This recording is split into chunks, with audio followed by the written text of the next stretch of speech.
అయితే సత్యమూర్తి గారు, వాస్తవానికి అసెంబ్లీకి రారు, కౌన్సిల్లో పరారు. ఏంటిది?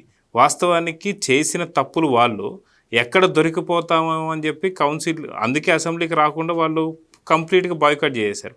ఇక్కడ కౌన్సిల్లో చర్చ పెడతామని చెప్పేసి అన్నప్పుడు కూడా వీళ్ళు చేస్తున్నటువంటి కార్యక్రమాలు ఏంటి? దీనికి సంబంధించి ఇప్పుడు మోషన్ రాజు గారి గురించి కూడా చాలా వరకు ఇప్పుడు చర్చించుకుంటున్నారు. ఎందుకంటే గతంలో ఫోటోలు తీసుకొచ్చినప్పుడు ఆయన దగ్గర నుంచి రెస్పాన్స్ లేదు. రెండోది, నిన్న సోము వీర్రాజు గారి పైన దాడి జరిగినప్పుడు ఆయన దగ్గర నుంచి రెస్పాన్స్ లేదు.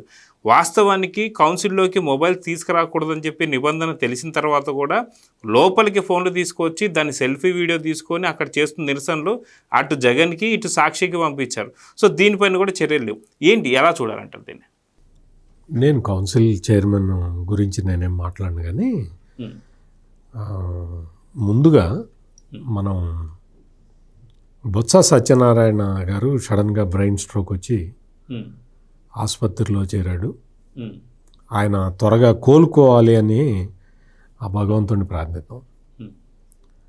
ఆయన వెంకటేశ్వర స్వామి గురించి వ్యతిరేకంగా మాట్లాడినా మనం వెంకటేశ్వర స్వామి భక్తులు కాబట్టి మనం ఆ వెంకటేశ్వర స్వామిని కోరుకుందాం. ఈ బొత్స సత్యనారాయణకి కొంచెం ఆరోగ్యం త్వరగా స్వస్థత చేకూరాలి. లియో ఛానల్ తరఫున కూడా బొత్స సత్యనారాయణ గారికి ఆరోగ్యం కుదుటపడాలని కోరుకున్నాం సార్. మీరు కోరుకున్నారు, నేను కోరుకున్నాను, దుర్గా కుమార్ గారు కూడా కోరుకున్నారు. వైఎస్ఆర్ కాంగ్రెస్ పార్టీకి సంబంధించిన ఎమ్మెల్సీలు మాత్రం అట్లా కోరుకోవటంలా. వాళ్ళు కోరుకోవటంలా. వాళ్ళ సభానాయకుడు, మండలిలో ప్రతిపక్ష నాయకుడు, వైఎస్ఆర్ కాంగ్రెస్ పార్టీ సీనియర్ నాయకుడు అయిన బొత్స సత్యనారాయణ హైదరాబాదులో సిటీ న్యూరో సెంటర్లో ప్రాణాల కోసం కొట్లాడుతూ ఉంటే ఈ జగన్మోహన్ రెడ్డి శిష్యులైన ఈ ఎమ్మెల్సీలు అందరూ కౌన్సిల్లోకి వచ్చి కనీసం బొత్స సత్యనారాయణ హైదరాబాదులో చావు బతుకుల్లో ఉన్నాడు అన్న ఒక్క సెన్స్ కూడా లేకుండా, ఒక దుర్మార్గుల్లాగా అతి నీచమైన మనస్తత్వంతో ఆ కౌన్సిల్లో కూర్చొని మాట్లాడుతున్నారు. ఆ కౌన్సిల్ దగ్గర ధర్నాలు చేస్తూ ఉన్నారు. చర్చ జరగాలి, లడ్డు మీద చర్చ జరగాలని. పెట్టము అని ఎవడంటున్నాడు ఇక్కడ? చర్చ పెడతామని కదా చెప్పింది గవర్నమెంటు. దానికి టైం తీసుకున్నారు కదా.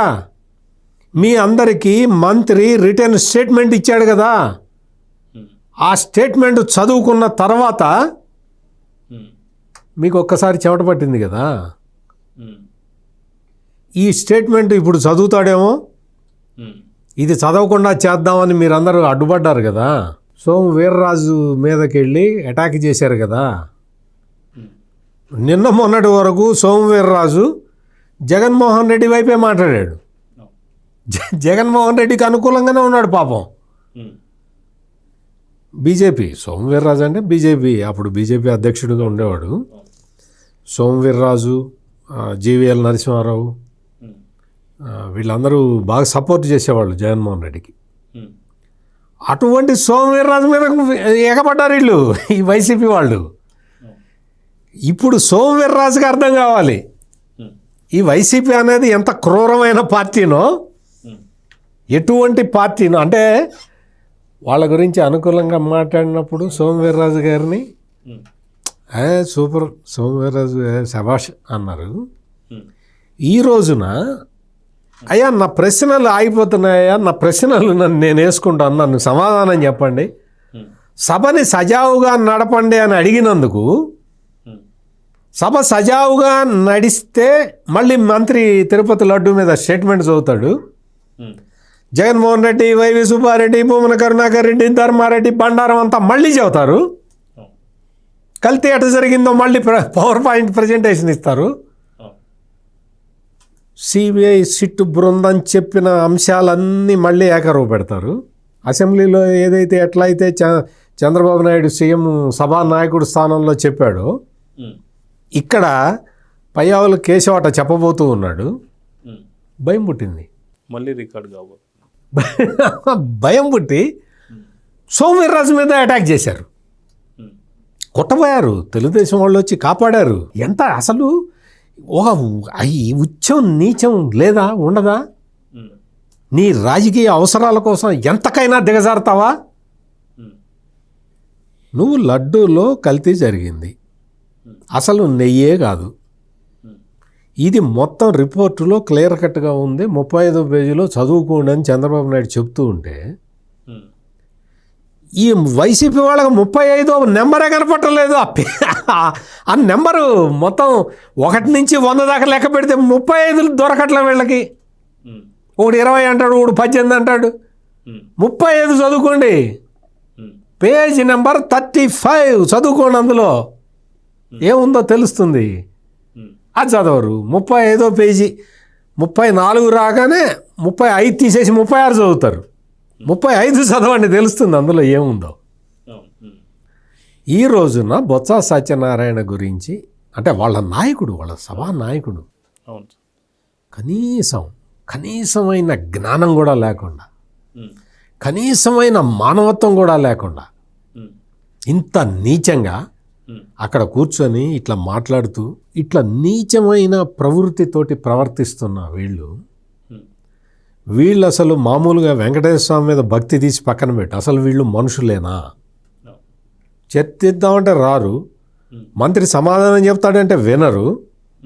అప్పటికి లోకేష్ ప్రతిరోజు చెప్తున్నాడు, ఈ వీళ్ళేం మనుషులే, ఇటు వస్తారు క్వశ్చన్ అడుగుతారు, మేము సమాధానం చెప్పే లోపల ఈ డోర్ నుంచి బయటికి వెళ్ళిపోతారు, అక్కడికి వెళ్తారు, టీ తాగుతారు, మళ్ళీ ఆ డోర్ నుంచి మళ్ళీ వచ్చి కూర్చుంటారు. వీళ్ళే మనుషులని అడిగాడు లోకేష్. మరి అదే చేస్తున్నారు ఇప్పుడు.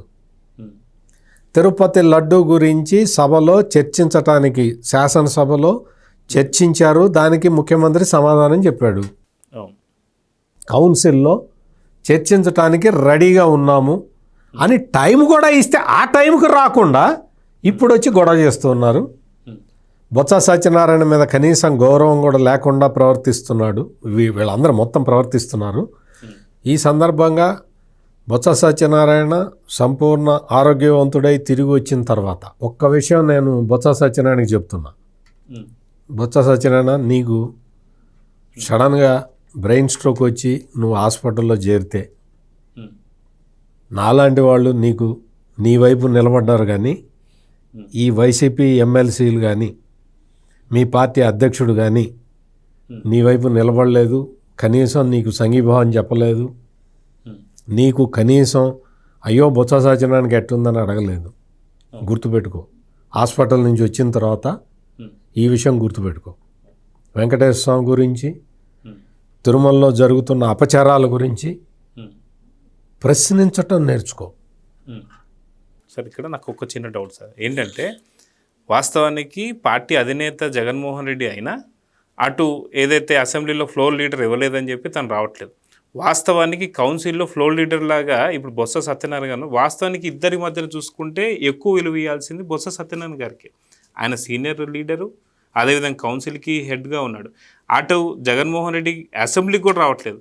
కానీ ఇంత సీనియర్ మెంబర్కి వాళ్ళ పార్టీ నుంచే సరైనటువంటి ఒక ఏమంటారు పరామర్శ కూడా లేదు అంటే వీళ్ళు ఓన్లీ ఓట్ల కోసం, సీట్ల కోసం చేసే రాజకీయాలే కానీ వాళ్ళల్లో వాళ్ళు ఏదైనా అయినా సరే పట్టించుకోరా సార్?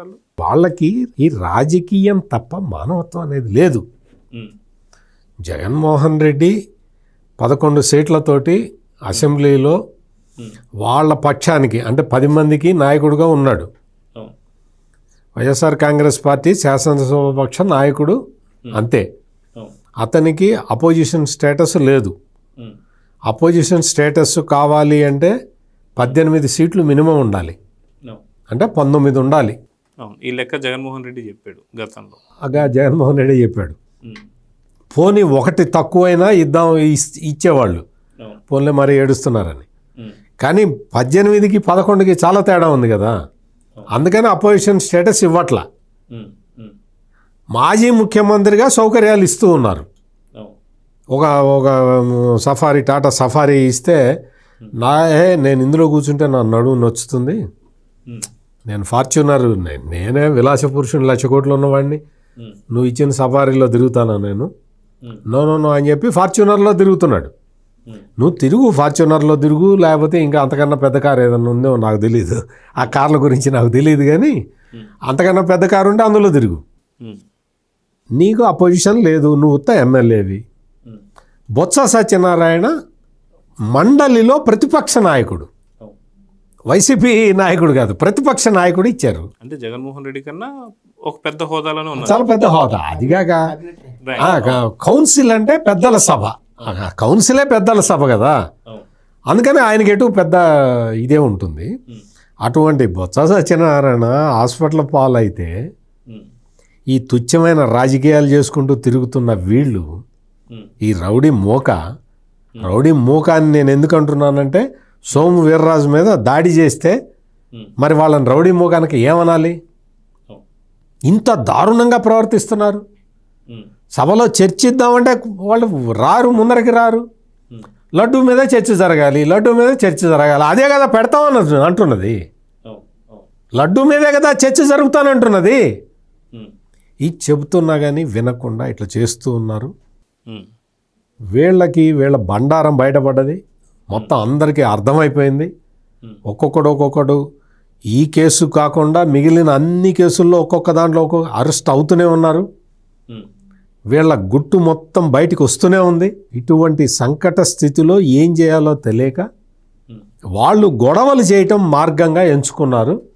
ఇది చాలా తప్పు. Please subscribe to Leo News for more videos.